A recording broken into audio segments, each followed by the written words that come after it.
evaluaríamos el estado nutricional y por qué es importante evaluar el estado nutricional.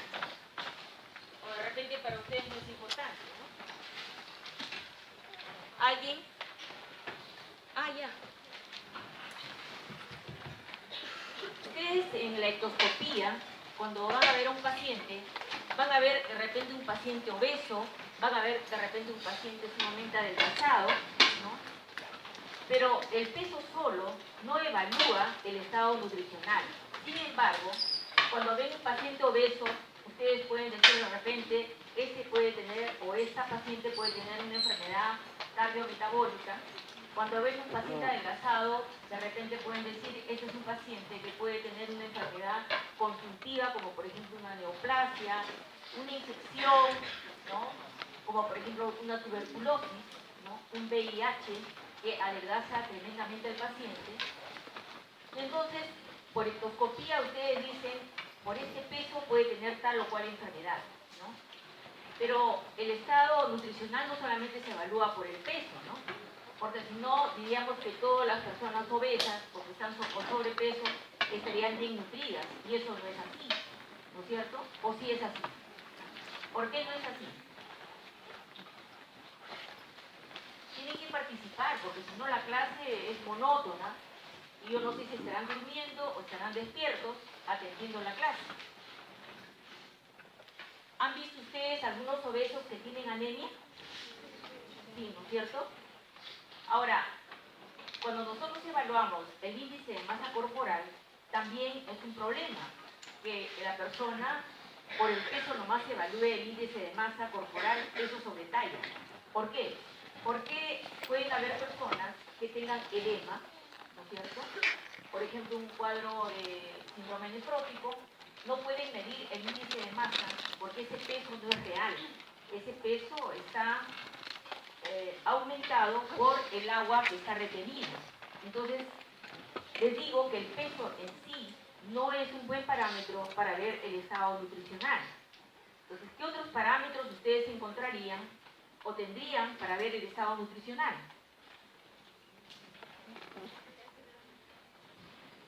Bueno, el perímetro abdominal, eso es para ver también si hay obesidad central o no, ¿cierto? Es un índice también para ver obesidad, pero ¿qué otros datos? Por ejemplo, yo traigo una paciente y traigo a mi hija. Le digo, doctora, yo quiero ver, mi hija no come, no quiere comer y me preocupa. Y está delgada y quiero ver realmente si está bien nutrida o no. Bueno, talla, hay gente que tiene talla corta, ¿no? O no son muy altos, ¿no? Me dice la piel, pero salvo que uno esté bien desnutrido para que la piel pueda hacer manifestación de, ¿no? Bien desnutrido con déficit de vitaminas, qué sé yo, ¿no? Pero, por ejemplo, pudiera así laboratorialmente pedir hemoglobina, pedir proteínas séricas, la albúmina, la prealbúmina, que realmente es un dato importantísimo para ver enfermedad orgánica, ¿no? Cuando yo quiero ver enfermedad orgánica en un paciente que tiene muchos síntomas y le pido un perfil hepático, me va a dar albúmina en cifras normales, no hay interacción albúmina-globulina, yo digo, este enfermo no tiene problema orgánico y su estado nutricional no es malo, ¿no? Si tiene buena hemoglobina, buena cantidad de albúmina, entonces yo podré decir de repente, acá no hay desnutrición. Lo que pasa es que hay inapetencia, pero su estado nutricional no es malo, ¿no? En otros países se mide también vitaminas. Acá se mide B12, ácido fólico para anemias, pero vitamina D, por ejemplo, no se mide. Vitamina C, tal vez en algunos laboratorios referenciales. Entonces, con esos datos también nosotros podemos decir, evaluar el estado nutricional. Ahora, ¿por qué es importante ver que un paciente ha bajado mucho de peso o de repente ha ganado peso? Porque eso nos puede dar manifestaciones de enfermedades, ¿no? Por ejemplo, los diabéticos inicialmente pueden ser gordos, bien gordos. En un estado de agudeza, ¿no?, de descompensación, pueden bajar hasta 20, 30 A veces uno dice, oye, ¿qué le ha pasado a este amigo, no? Probablemente tenga una neoplasia, porque han visto que ha bajado, pues, notoriamente, que la ropa ya no le queda igual. Entonces, uno pregunta, ¿qué tendrá, no? Está enfermo de algo. Y la diabetes es una enfermedad que en su etapa de descompensación puede bajar muchísimo de peso, ¿no? Igual es el hipertiroidismo, por ejemplo, ¿no? Donde el metabolismo está acelerado. La persona puede comer normalmente, ¿no? Como siempre, y hasta más, porque también hay aumento del apetito, y sin embargo pierde peso, ¿no?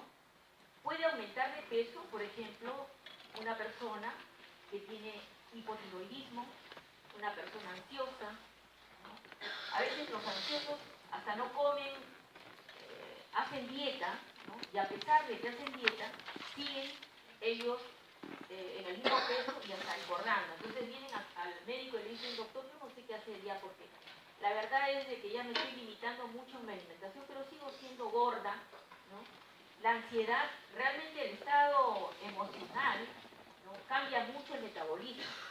Casi todas las enfermedades tienen relación con el estado emocional.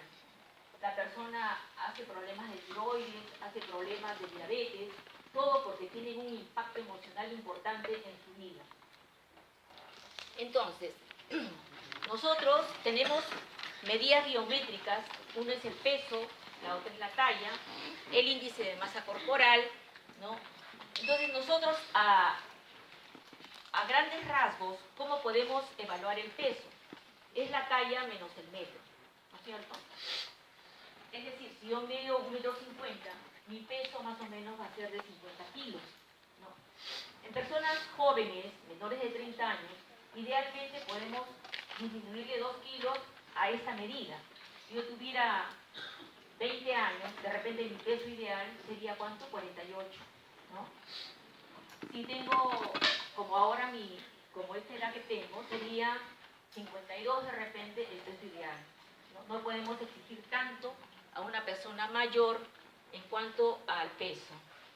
Ahora, el índice de masa corporal normalmente debe estar entre 20 y 30. Menor de 19 se habla de índice de masa corporal bajo y mayor de 30 se habla de obesidad. Entre 25 y 30 se habla de sobrepeso, ¿no? Ya saben cómo se saca el índice de masa, ¿no es cierto? ¿Cuál es la fórmula? Exactamente. Entonces, vamos a seguir pasando las diapositivas.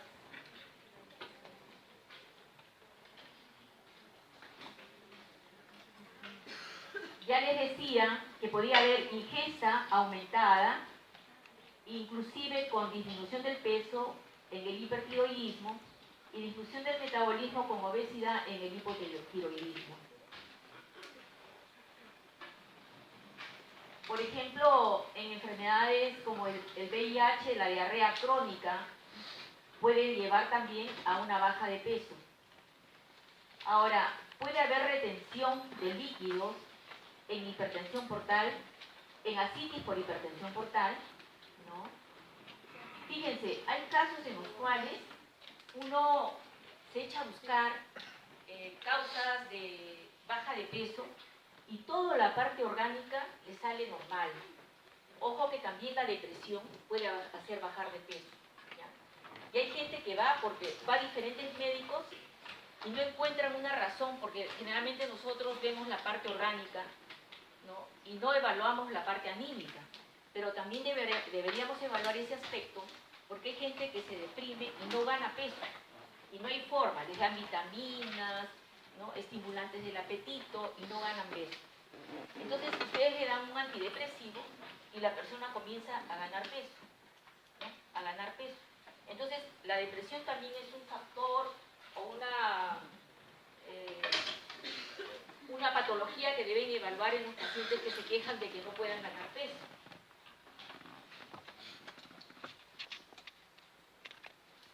La talla debe de medirse con un tallímetro bien calibrado, ¿no? El paciente tiene que ponerse, acá tengo una figura,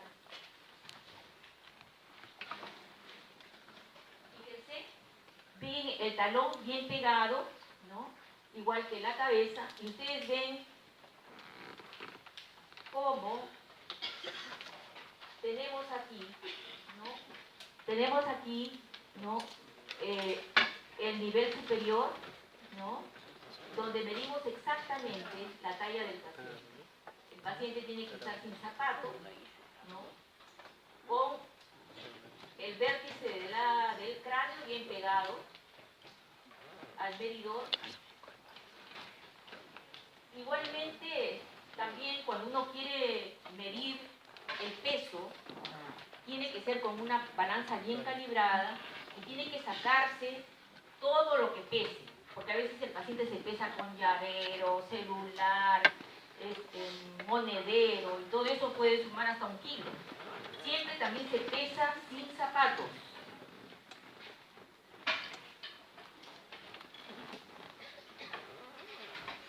El estado nutricional, tenemos que evaluar bien la historia clínica, el tipo de alimentación que recibe, los exámenes de laboratorio, antecedentes de patologías crónicas.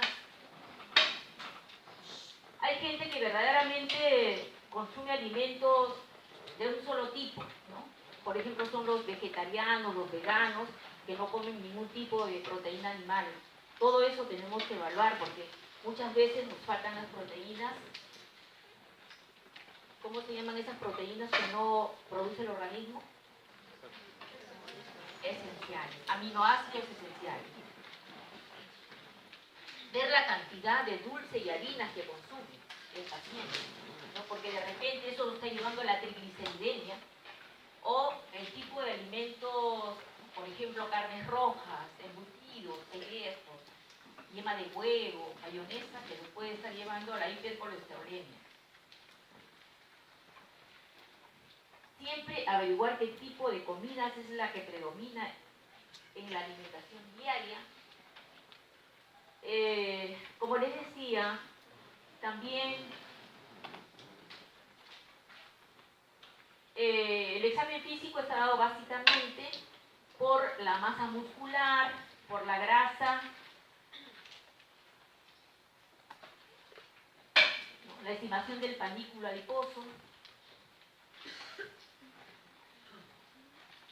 En los exámenes de laboratorio, evaluar la cantidad de albúmina, prealbúmina, transferrina, la hemoglobina, el hierro, el porcentaje de saturación de transferrina es importante en anemia porque muchas veces la ferritina puede estar normal y hasta aumentada en procesos inflamatorios, pero el porcentaje de saturación de transferrina nos va a dar fe de que si realmente hay anemia o no por falta de saturación en el transporte, ¿no? También debemos hacer estudios del tamaño del glóbulo rojo para ver si hay deficiencias de B12 o folatos.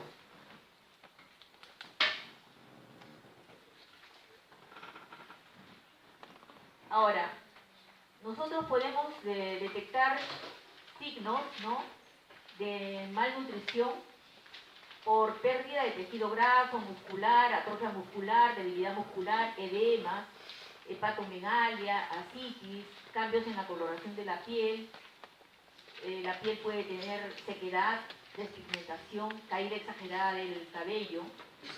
Y los parámetros antropométricos más utilizados, el índice de Quetelet que hemos visto ahorita, peso sobre talla al cuadrado, el porcentaje de peso ideal, ¿no?, que es el peso actual por 100 sobre el peso ideal.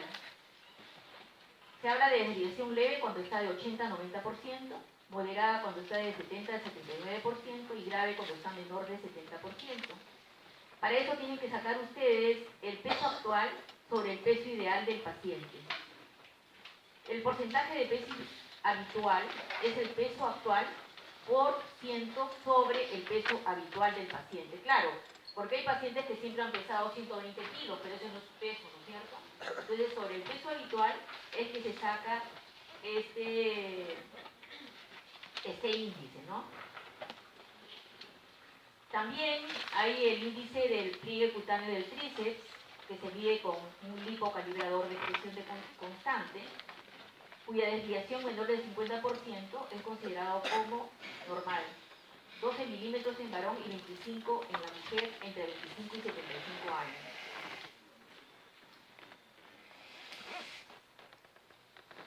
Bueno, la valoración nutricional debe formar parte de toda exploración clínica, ¿no? La masa magra o libre de grasa debe ser más o menos 75% del peso corporal. La masa grasa, 25%.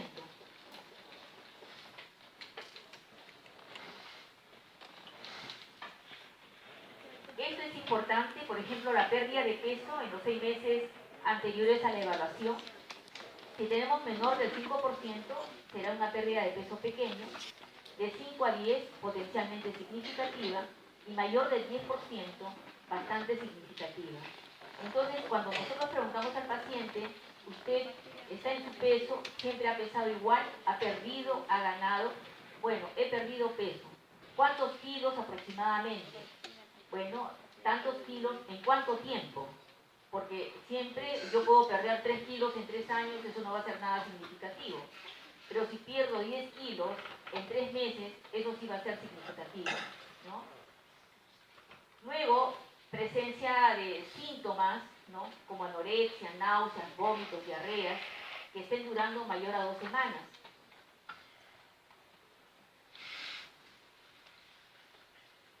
De otro lado, tenemos la exploración respecto a pérdida de grasa subcutánea, atrofia muscular, edemas mayores. Un bien nutrido debe tener menos del 5% del peso perdido. Moderadamente desnutrido será 5 a 10, gravemente desnutrido mayor de 10. Y el índice de Ketelec es el que tenemos allí, ¿no? Que generalmente lo usamos en las historias, obesidad tipo 1, 2, 3 y 4. ¿No? Grave porque a veces en el CIE 10, en los diagnósticos ponen qué tipo de obesidad tiene el paciente, ¿no? Tipo 1, 2, 3 o 4.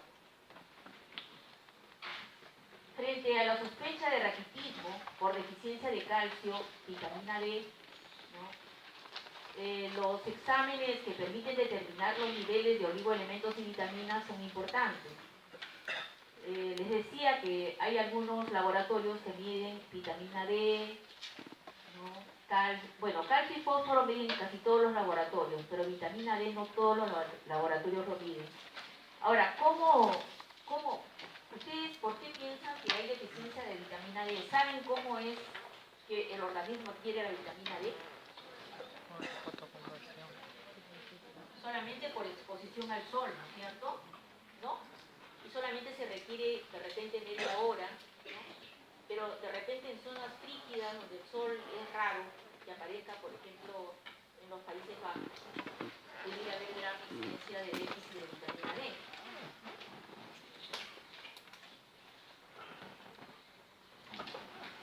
En la infancia, por gran energía que pierden los niños, también es importante que reciban proteínas.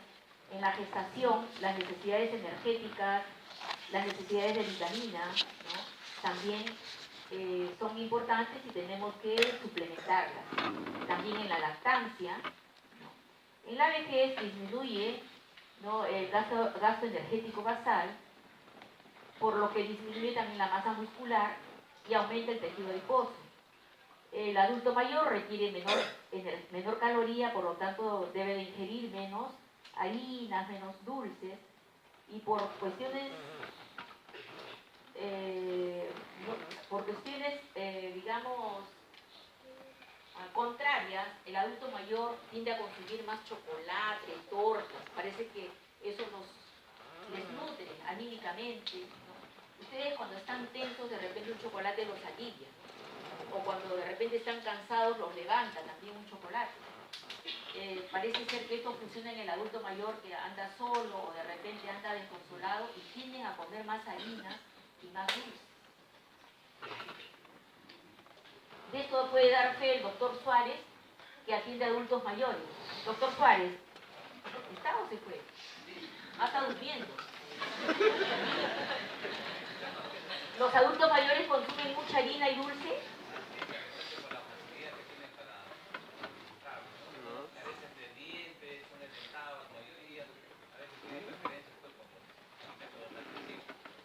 Pero no es que les apetece más comer dulce, porque, claro, el doctor dice de repente por la facilidad, porque, digamos, como son edéntulos muchos, o tienen incompleta la dentadura, ¿no? Pero ahora pues les dan licuados también, licuados proteicos, les dan el ensure, la lucerna, ¿no? Pero así, cuando ustedes vean adultos mayores, van a ver que les gusta comer dulce.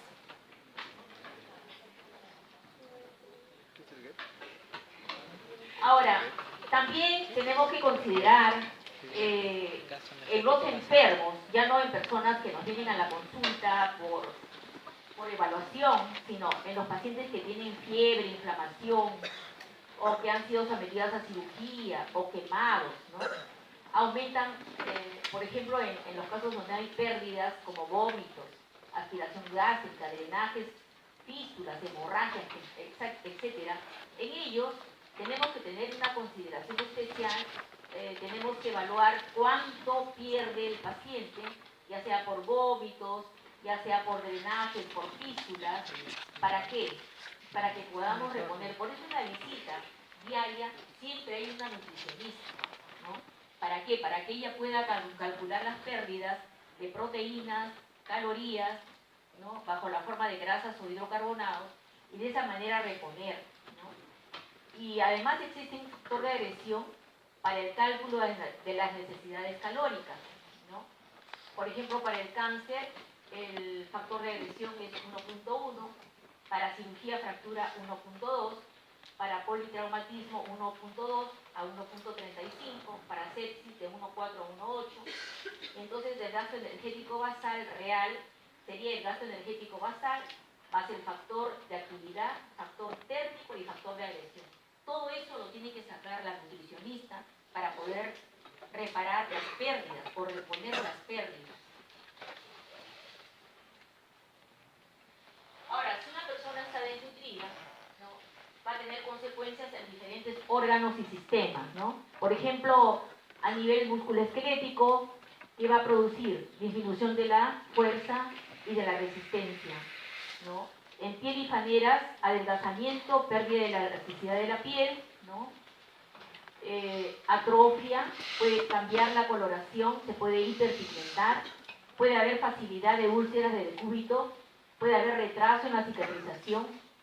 El cabello no va a ser frondoso, sino ralo y seco, y mayor tendencia a que se caiga el cabello, uñas quebradizas, ¿no? En la parte cardiovascular, que va a haber disminución de la masa cardíaca, ¿no? Puede haber trastornos de conducción. Fíjese que por desnutrición puede haber trastornos de conducción, el consumo de oxígeno disminuido y aumentado el síndrome de agresión por hipoxemia. En el hígado puede haber esteatosis hepática, ¿no?, como se ve en la persona alcohólica, que la persona alcohólica consume alcohol pero casi no come, ¿no? Entonces forma un hígado graso, un hígado esteatóxico. A nivel endocrino, ¿no?, también vemos disminución de hormonas tiroideas en el ayuno, aumentadas en el síndrome de agresión, disfunción gonadal primaria, puede haber amenorrea, ¿no? Y esto de repente lo van a ver ustedes cuando vayan al SEDUM, porque acá en Lima de repente no vemos tanta deficiencia nutricional, ¿no? Pero en zonas de alta pobreza pueden ver ustedes esto. En el riñón, o sea, ¿qué tendrían que evaluar ustedes en personas que están expuestas a baja ingesta alimentaria? Hay gente, acá en Lima también, ¿no?, en los conos, hay gente que su desayuno es pan con té, solamente. Entonces, en el riñón, lo que va a haber, ¿qué cosa es? Disminución de la densidad urinaria, poliuria, puede haber variaciones en el filtrado glomerular, puede haber pérdida de acidificación urinaria, de tal manera que pueda haber acidosis metabólica. En el aparato respiratorio, disminución del surfactante pulmonar, pérdida de la masa del diafragma, ¿no? Y por lo tanto, alteración en los mecanismos de ventilación, ¿no? A nivel gastrointestinal, disminución de la producción de inmunoglobulinas, atrofia de vellosidades y disminución de la barrera frente a las infecciones intestinales. En el campo inmunológico, lo que puede haber es pérdida de la función inmune, ¿no? Y por lo tanto la inmunosupresión puede provocar cualquier tipo de infecciones gastrointestinales, respiratorias, térmicas, etc.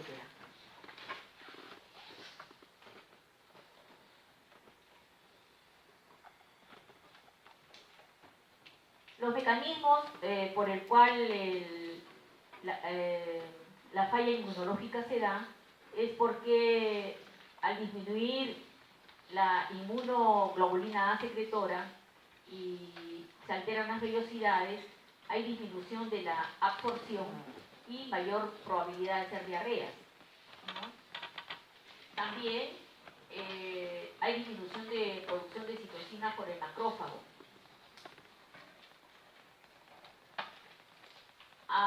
Respecto al... puede haber alteraciones en las células B, ¿no? Que son secundarias a la alteración de las células T. Disminución del CD4.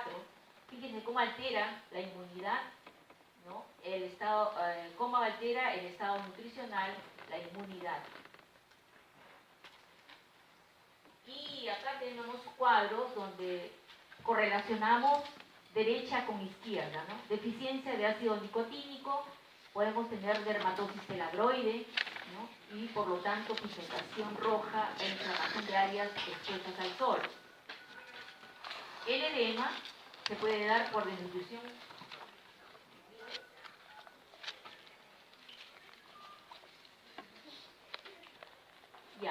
el edema por desnutrición proteica o calórica, hipoalbuminemia, déficit de tiamina,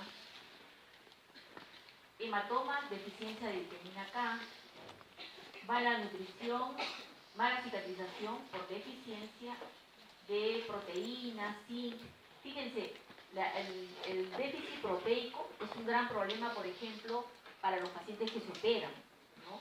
El paciente, el cirujano, cuando el paciente no está bien nutrido o está con déficit de albúmina, lo que dicen es no lo puedo operar. Mantengan una albúmina en el nivel por encima de 4, porque ¿qué pasa? Porque si no el paciente desnutrido se puede comer el cátodo, que es el hilo, ¿no? Que se usa y no se saca. Por ejemplo, para coser intestinos, ¿no? Para coser, por ejemplo, el útero, ¿no? No se saca. Entonces, como está hecho a base de proteína, el organismo de repente se lo come por necesidad y se puede abrir la herida que ha sido suturada con ese cátodo, ¿no? Entonces es una complicación por déficit proteico del paciente. Aquí entonces pueden leer ustedes en el cuadro el paralelo, y aquí tenemos imágenes donde vemos deficiencia de ácido nicotínico. Fíjense el pliegue, el signo del pliegue que se da para ver deshidratación,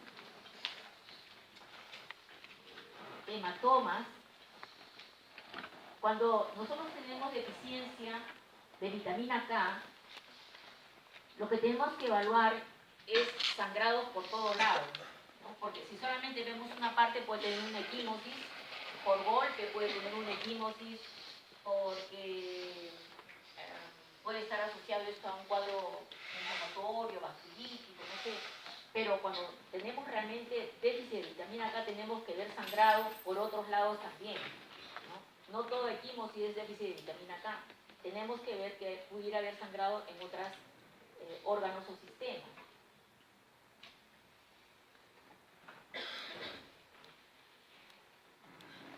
Continuamos con la correlación entre deficiencia de vitaminas, por ejemplo A, manchas de Bitot, ¿no? Que son placas que se dan en el epitelio conjuntival, generalmente es bilateral, ¿no? La palidez de conjuntiva, la acidosis conjuntival, la queratomalacia por deficiencia de vitamina A, la niacina, la ribofabrina, en su deficiencia puede producir pancreatitis angular.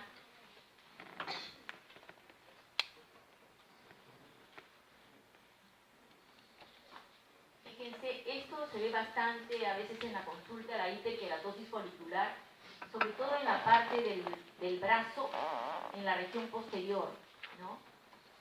La gente consulta a veces porque se le ha puesto la piel de gallina. La palidez conjuntival, la queratomalacia, la mancha de Bitot,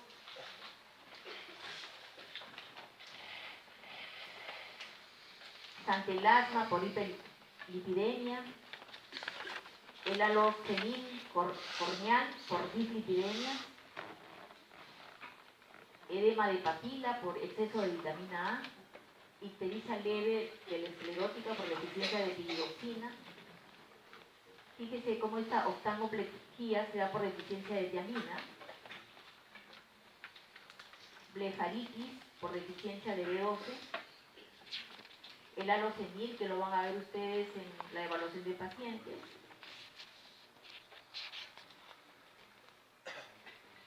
una lengua despapilada. Este es el santelasma, que está acá, esto, acúmulo de grasa.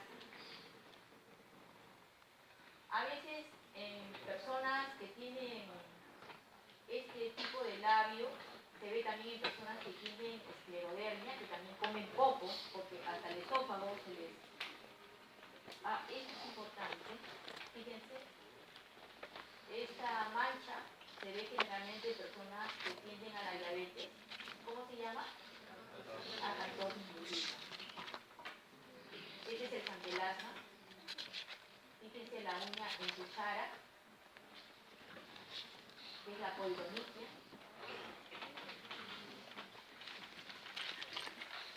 Esta de acá son aftas.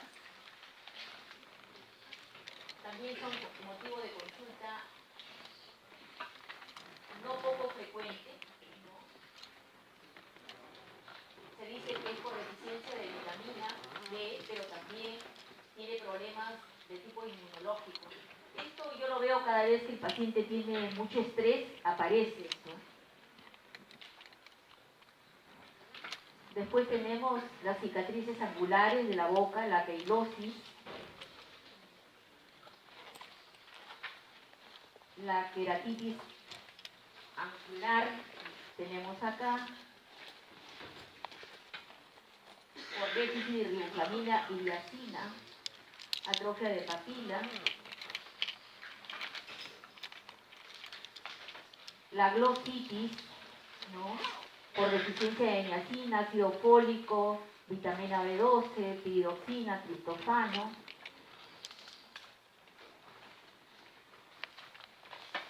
La coilonitia, ¿no?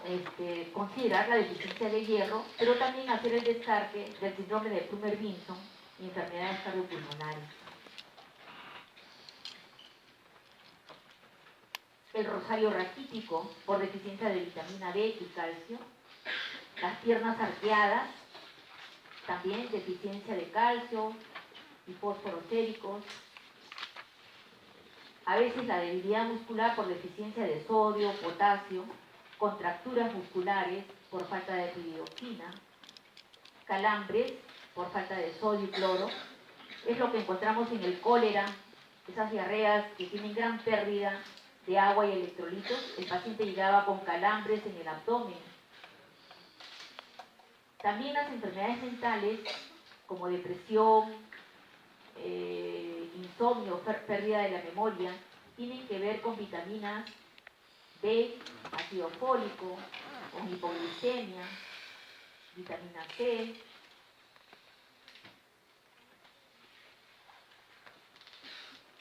Bueno, vamos a pasar rápidamente a lo que es deshidratación. La deshidratación es importante evaluarla de entrada en los pacientes, ¿no? Porque inmediatamente tenemos que ponerle vía aún en el tópico. ¿Cuáles son las manifestaciones de deshidratación? La primera manifestación es sed. Ya ustedes ven que cuando hacen deporte pierden líquido a través de la evaporación por la piel, lo primero que tienen es sed, ¿cierto?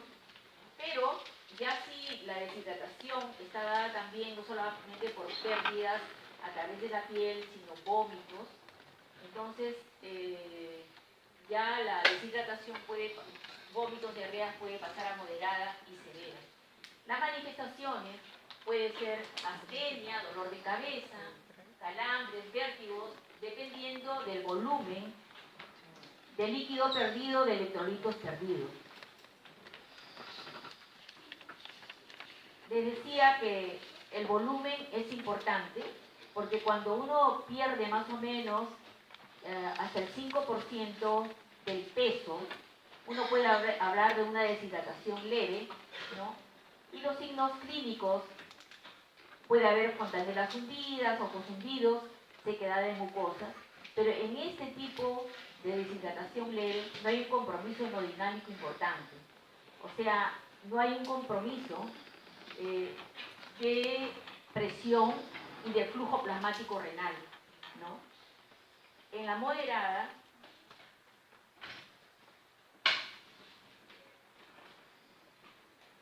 esto ha pasado a deshidratación severa.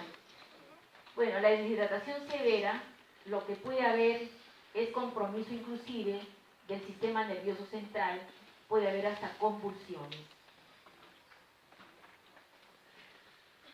Lo que hay que evaluar en la deshidratación es la presión arterial, la frecuencia cardíaca, la frecuencia respiratoria, la elasticidad de la piel, ¿no? La demora en el llenado capilar, y esto puede llegar inclusive con la deshidratación severa a lo que es el shock hipovolémico.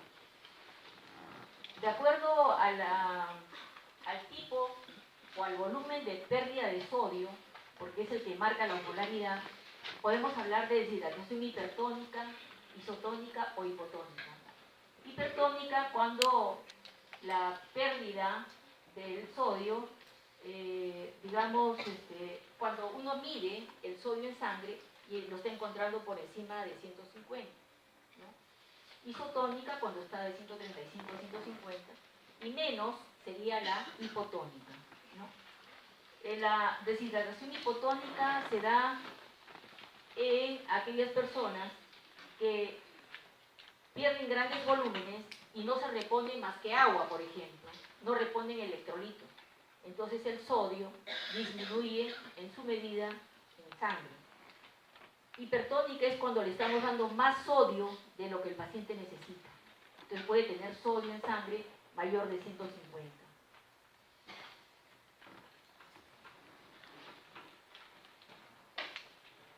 La isotónica es la que mantiene la osmolaridad y los niveles de sodio de una persona normal. Les decía que la hipotónica es cuando el sodio medido en sangre es menor a 130.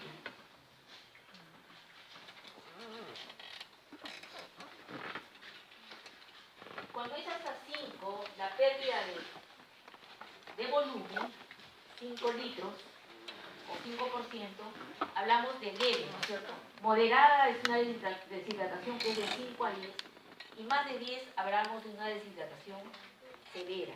La severa es la que lleva a compromiso del sensorio, a compromiso hemodinámico, produciendo una disminución del flujo plasmático renal.